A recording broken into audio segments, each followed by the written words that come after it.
covers all of our senses. We have special senses and general senses. The general senses are the senses of touch. These have structurally simple receptors and one or two sensory fibers with a little connective tissue. Like we talked about in the lecture, in chapter 14, there are two types of general sense receptors. You have unencapsulated nerve endings and encapsulated nerve endings. Unencapsulated nerve endings are going to be the ones that are just bare dendrites. These are your free nerve endings, your tactile cells, and your hair receptors. Then you have encapsulated nerve endings, which are covered in either neuroglial cells or additional connective tissue like Meissner's corpuscles, Pacinian corpuscles, Ruffini corpuscles, and Golgi tendon organs. To learn more about that stuff, go back to the PowerPoint lecture. General senses tend to have physiological simple receptors. They are easy to trigger and simple to create. In this lab, there are several activities. And while you don't have to do the activities, there are a couple that you can, and I want you to understand why we do the activities and what's going on behind them. So one of the activities is looking at the receptive field of your touch sensation. Different regions of the body have different concentrations of neurons, of sensory neurons. Depending on how many neurons are in an area can determine how sensitive that area is. Remember from chapter 5 with action potentials, chapter 12 with action potentials in the nervous system, a neuron can only be stimulated once at one time, and then during the action potential it cannot be stimulated again. You have that absolute refractory period. So if you have one neuron that's being poked twice at exactly the same time, only one action potential will be sent because you cannot stimulate that neuron twice. This means that if you were to give yourself two pokes and there's only one neuron there, you will sense it as one poke. The distance that you can get with these two pointy pieces apart from each other before you distinguish it as two pokes is called the receptive field. Less sensitive areas, like your back, have fewer neurons, and thus you can get farther away from one poke. So you can have one pointy piece stabbing you at a farther away distance and still register it as one poke versus on more sensitive areas, like on your hand, your fingertip, the inside of your arm. There's a much higher density of neurons there, so when you have two, say, toothpicks that are poking you, you can get much closer and still be in the receptive fields of two different neurons, which means you are stimulating one neuron and a different neuron, and so you will feel that as two pokes. So the activity in your lab is going around with a partner and testing the difference in receptive fields in different parts of the body, and this difference is due to the density of neurons at any part of your body. You don't have to do the activity, but you can still answer the questions after the activity in that lab, and I do expect you to do that. Another one of the activities involves the hearing sense, in which you hit a tuning fork and either listen to it in front of your ear or behind your ear by placing the tuning fork on part of your temporal bone on the mastoid process. These two videos both show this occurring and how to do it. You probably don't have a tuning fork at home, so it's fine that you don't do this, but I want you to understand that what you would typically see in this is that you hear the tuning fork for a much longer period of time when you have it placed on your mastoid process. So by hitting the tuning fork the exact same way, you'll hear it longer by having it touching your bone than by just having it in front of your ear. And this is because sound waves that cause the vibrations on your tympanum and then your ossicles and then your inner ear, those sound waves travel better through bone than they do through air. So the sound waves make it farther and the sound lasts longer when you have that tuning fork touching your temporal bone. So now we're going to move on to the special senses, which are the senses that have their own designated organ, like the eyeball, the inner ear, the tongue, And we're going to look at models of these organs for the lab.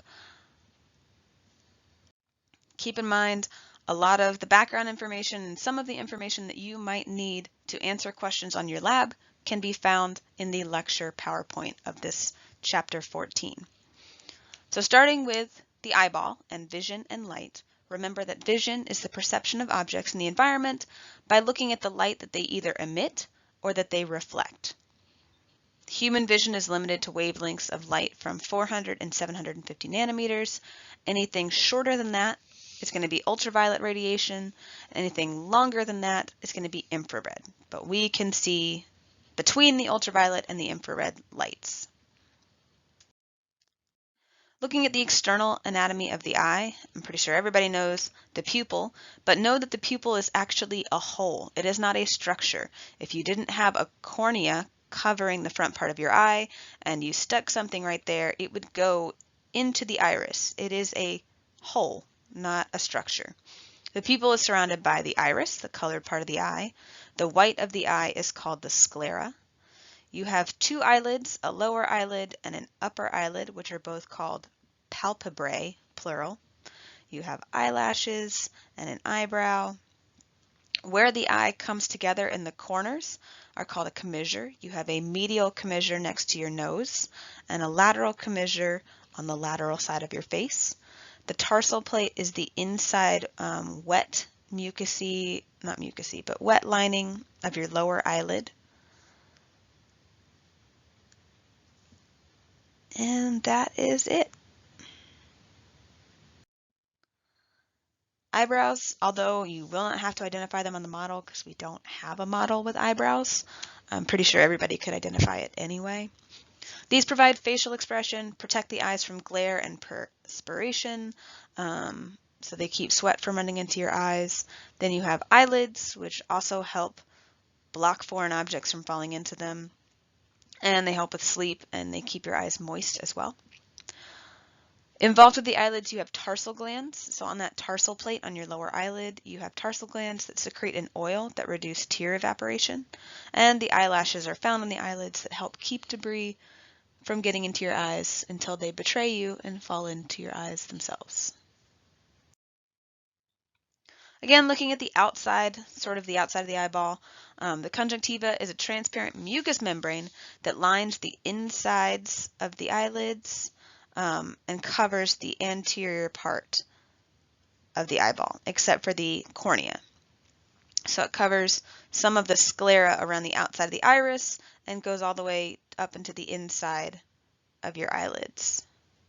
It's richly innervated and vascular, so the conjunctiva heals very quickly, and it secretes a thin mucus film to prevent the eyeball from drying out. Above the eye on the lateral side, you will have the lacrimal gland, which is part of the lacrimal apparatus, which produces and then drains tears. The gland will produce the tears. They'll flow into the eye, delivering oxygen and nutrients, as well as helping wash away anything that might have gotten into your eye, dust, eyelashes, cat hair, whatever. And then they drain down to the nasal lacrimal duct, down the back of your nasal cavity and down into your throat.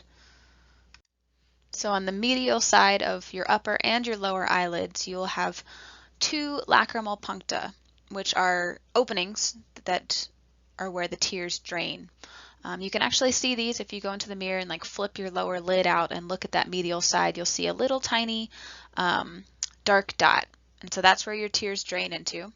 They can get clogged, so sometimes debris or oils and dead skin cells from your actual eyelids can clog that and cause a stye, which is a swelling of the inner eye. It sometimes causes some pain. Usually you can get it to break up by just putting a hot compress on it, but they can get clogged sometimes. Another cool feature of tears is that they have this antimicrobial, antibacterial enzyme in them to prevent infections from building up in your eye. So if you get something in your eye and you can't get it out right away, you might develop a little scratch on your cornea, which is just waiting for bacteria to get in and start growing. So by having tears washing over that scratch multiple times a day. You're flushing it out with an enzyme that can actually prevent bacterial growth. So it prevents infections. Tears prevent infections. They deliver oxygen and nutrients, and then they also wash away crap from your eyes. All around the exterior of our eyes, we have extrinsic eye muscles. These enable our eye to look up, down, left, right, as well as diagonals. And a combination of these muscle contractions allow us to do the ever important eye roll. So there are 6 of them. They're all pretty aptly named. The muscle on top of the eye is called the superior rectus muscle, superior meaning above. The one on the bottom is the inferior rectus. Then you have a lateral and medial rectus, clearly on the lateral and medial sides of the eye. The 2 muscles that allow us to do diagonal eye movements are going to be above and below the eye, and they are the superior oblique muscle and the inferior oblique muscle. You don't have to be able to identify the individual muscles for lab. On any model, if it's pointed to, all you have to say is this is an eye muscle. But they are there, and there are 6 of them, enabling us to do all of the eye movements that we need to be able to do. They are innervated by 3 different cranial nerves. They are the oculomotor nerve, or cranial nerve 3, the trochlear nerve, cranial nerve 4, and the abducens nerve, which is cranial nerve 6.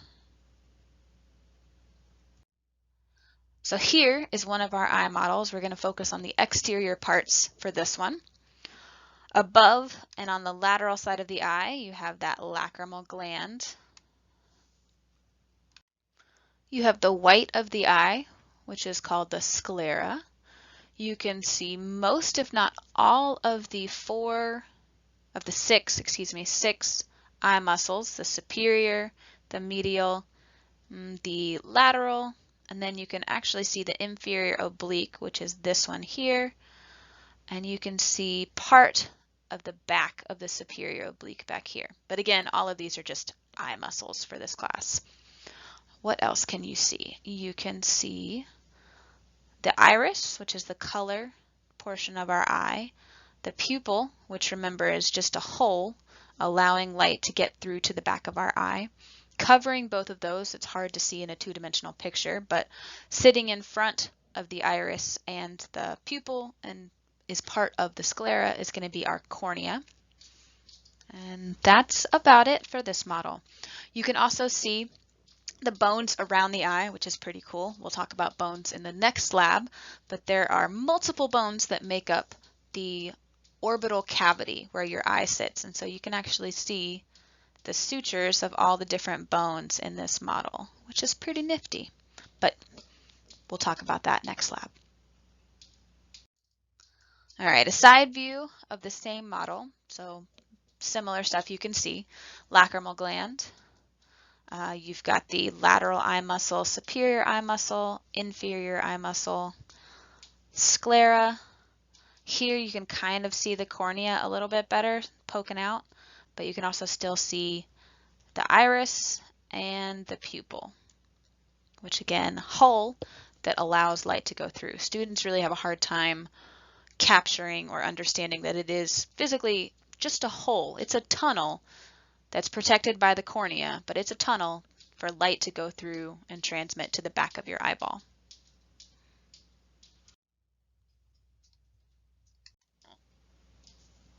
Looking at this figure of an eyeball, remember the eyeball can be divided into 3 main components. The tunics, which are the 3 layers wrapped around kind of the outside of the eye, made up of the sclera, the white of the eye, the choroid body, which is going to be the vascular tissue of the eye, and then the retina. In this model, it is yellow, and that is where you have receptors for light that are stimulated and send that signal down the optic nerve. So you've got the 3 tunics, then you've got an optical component which just emits and focuses light, so they are clear and they allow light to travel through them to the back of the eye, to that retina. And that includes the cornea, the lens, the aqueous humor that's found in that anterior chamber here, and then the vitreous humor that is found in the posterior chamber back there. All of those are relatively see-through and allow light to pass through them. The third component is the neural component, which is what is stimulated and sends signals. It has nervous tissue in it, and it just has two parts, which is the retina, this yellow structure, and the optic nerve, which sends all those signals to the brain via the optic nerve, which is cranial nerve 2.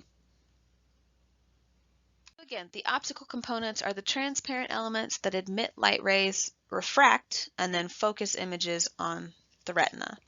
So the cornea is that transparent cover that sits on top of your iris and your pupil. Behind the cornea, but in front of the lens, is the aqueous humor, which is a very liquidy fluid that is produced and resorbed constantly. This fluid provides nutrients to the cornea and to your iris and lens, and it also helps maintain intraocular pressure. So we talked in lecture about why they do that little puff of air on your eye at the eye doctor, and it's to test your intraocular pressure. If that pressure gets too high, this is due to your aqueous humor not draining properly, and so it can actually damage your lens and your cornea by cutting off nutrient circulation to it, and that is called glaucoma. So you have your cornea, your aqueous humor, you have your lens, which is made up of flattened, tightly compressed cells and suspended by those suspensory ligaments, and it can change shape to help you focus the light so that you can focus on something farther away or closer to you. Behind the lens is the vitreous body or the vitreous humor. It's that jelly that fills the back part of the eyeball and holds the retina in place.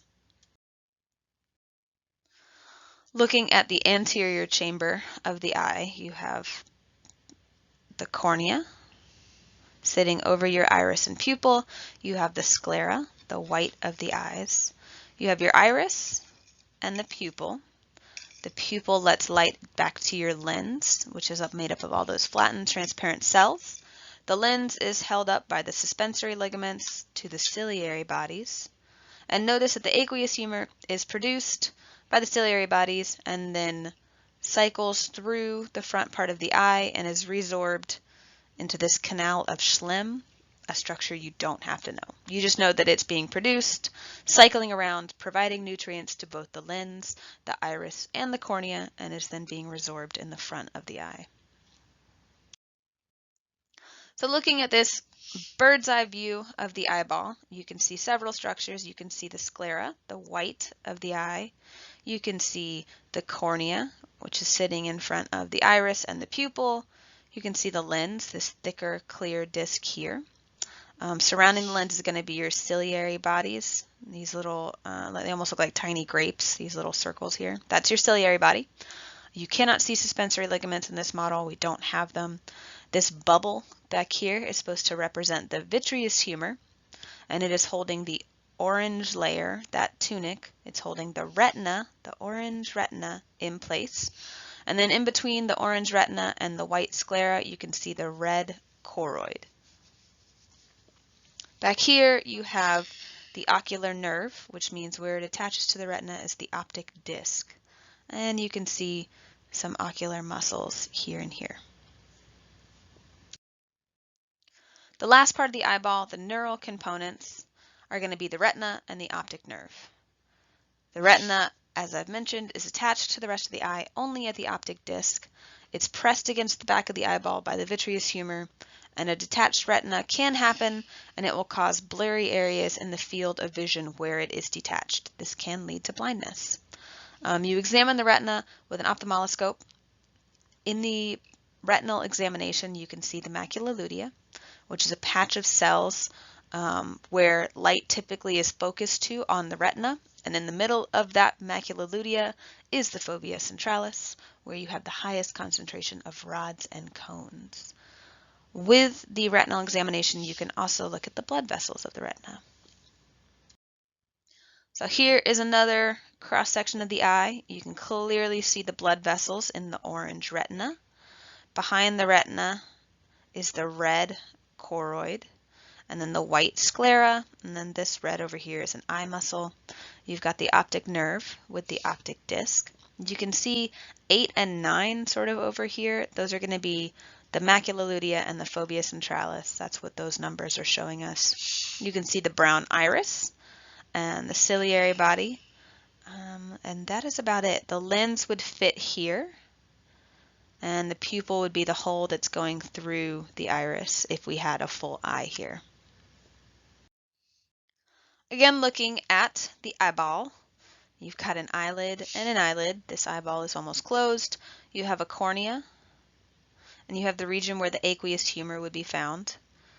You can kind of see the iris here, and then the lens is pretty evident. You can see the colored back of the iris here. You can see the vascularization of the retina, and all of this area would be filled with the vitreous humor. You can see the white of the eyeball called the sclera, and you've got eye muscles as well as orbital fat. And you've got the optic nerve with the optic disc back here. Also in this model is looking at a retinal, what you would see if you were to examine the actual retina. And so this point where you have all of the arteries and veins coming out of, that's actually going to be your optic disc. So not only does the optic disc bring in the optic nerve, it also allows all of these blood vessels to come in from the back of the eye. So this point here is where your optic disc is, and this yellow dot over here is your macula lutea. Over here is part of the model that is looking at the individual photoreceptor cells of the retina, but you don't have to know that for this lab. Recall that the two photoreceptor cells found in the retina are going to be rods and cones. These are the ones that are stimulated by light.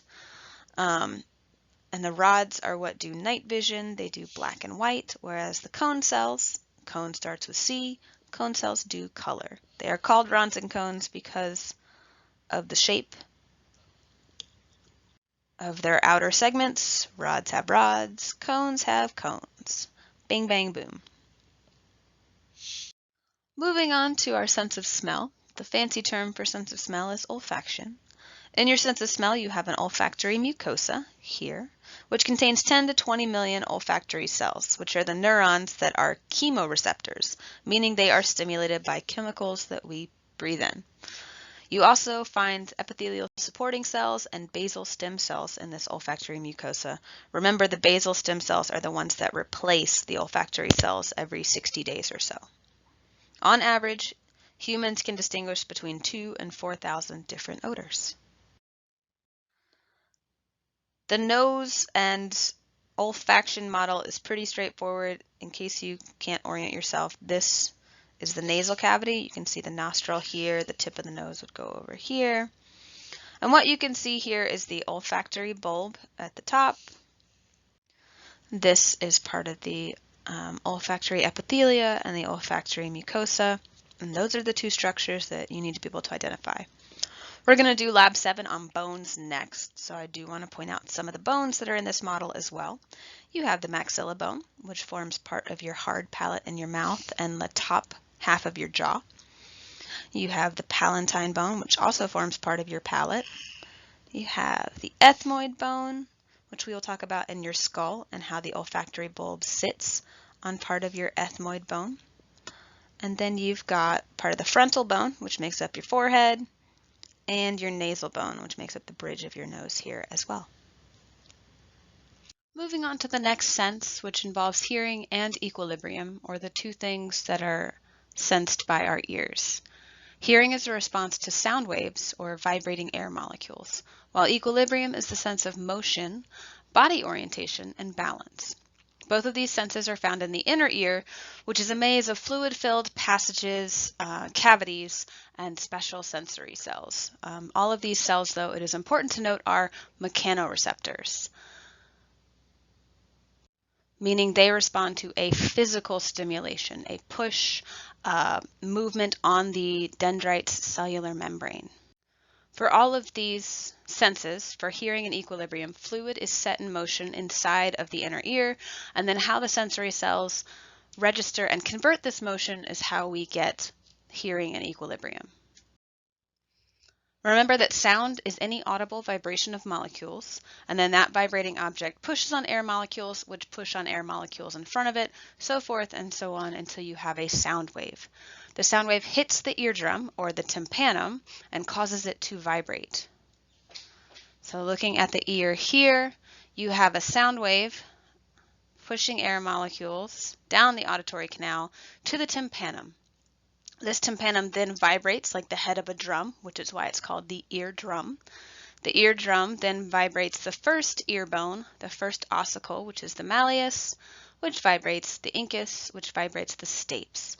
The stapes then vibrates and stomps on what's called the oval window of the vestibule.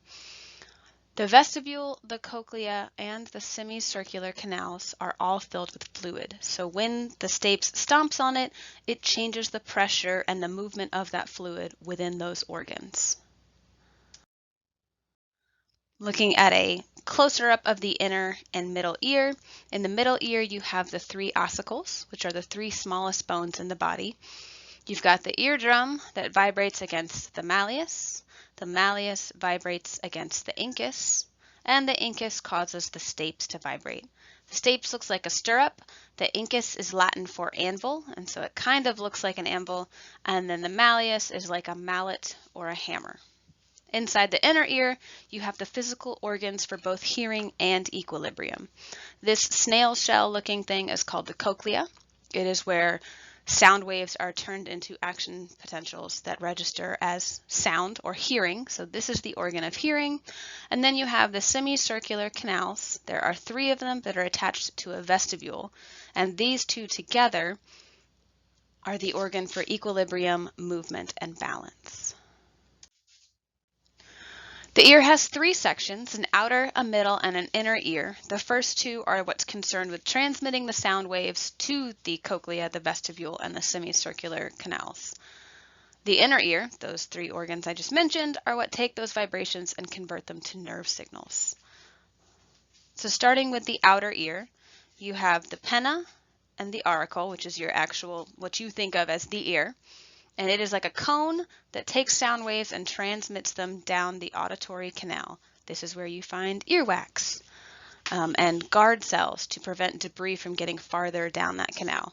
The auditory canal ends with the eardrum, and the eardrum also serves as the delineation between the outer ear and the middle ear. Again, the outer ear is a funnel for conducting the vibrations to the eardrum. So that auricle directs sound down the auditory canal, and then it directs it through the auditory canal to the eardrum. The auditory canal is a passage that goes through the external acoustic meatus of the temporal bone. So the temporal bone is the bone that holds our auditory organs. Looking at the full ear model, you've got the outer ear here, with the auricle or the penna. The two for this case, for this class, you can use them interchangeably. You have the auditory canal, where you would find ceruminous glands producing cerubin, which become part of earwax, and guard hairs all along this canal. The auditory meatus is part of the temporal bone. So this whole tunnel that you would find in the actual temporal bone here is known as the auditory meatus. And then you've got the outer ear and the auditory canal that ends with the eardrum. The middle ear with the three ossicles, and you can't see the inner ear because it is covered in this picture, but they're back here in a cavity in the temporal bone. The only other structure on here that you can mark is the eustachian tube. This is a tube that's used for equalizing pressure in the middle and inner ears, and it travels down to the back of the throat.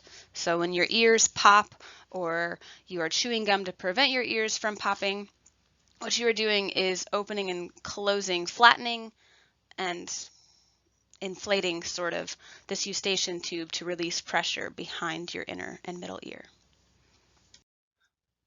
The middle ear is located in the air-filled tympanic cavity in the temporal bone.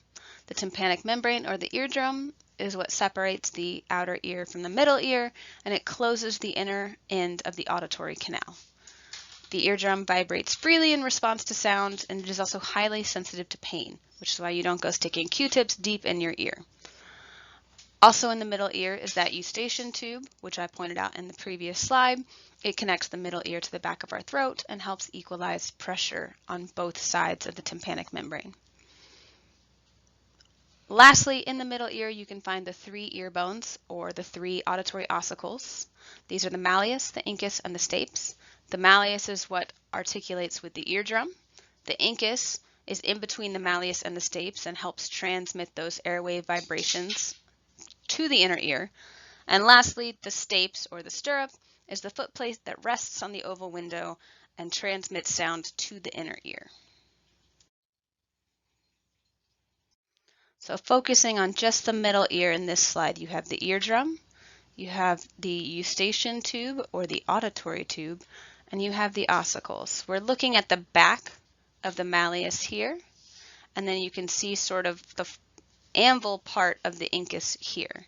You cannot see the stapes in this picture.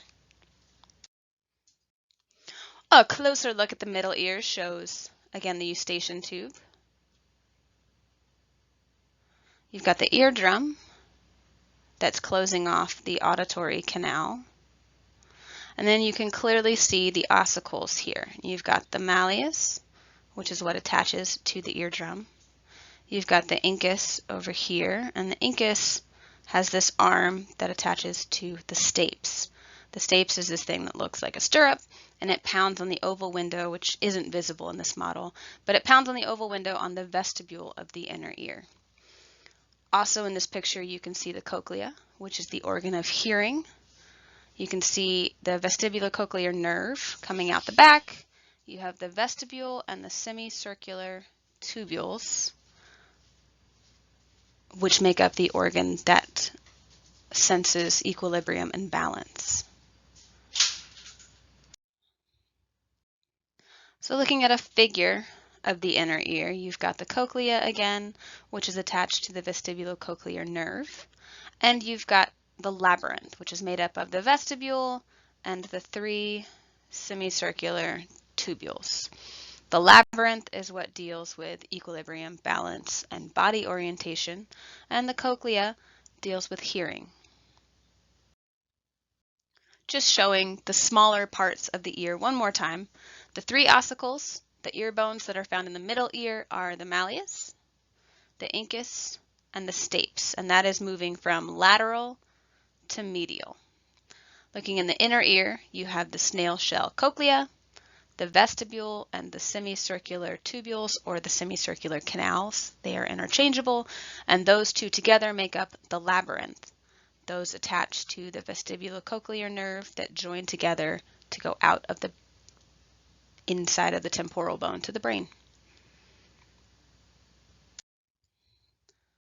Here's a close-up of the inner ear again in our model. So you have the cochlea, the vestibule, the semicircular tubules, and then those together make up the labyrinth. And you can kind of see coming out the back of the cochlea the yellow vestibulocochlear nerve. You can also see the stapes here, but it's sort of covered up by the temporal bone. The last sense we're going to talk about is taste. Remember that taste is recognized by chemoreceptors in our taste buds. The taste buds are found in 2 of our 4 different papillae on our tongue. We only have one model, and this is it for lab, and you really can't identify papillae very well from this model. But if we did have this model, it would basically ask you to identify this as a papilla. It is technically a circumvallate papilla, but you don't need to know that. You just need to be able to identify these bumps as papilla in your labs. Keep in mind that there are 5 different tastes that our chemoreceptors can identify, and they are bitter, sweet, salty, and sour. This is the end of Lab 6, so with this and the lecture PowerPoint, you should have all of the information you need to fill out Lab 6. If you have any questions, please feel free to email me.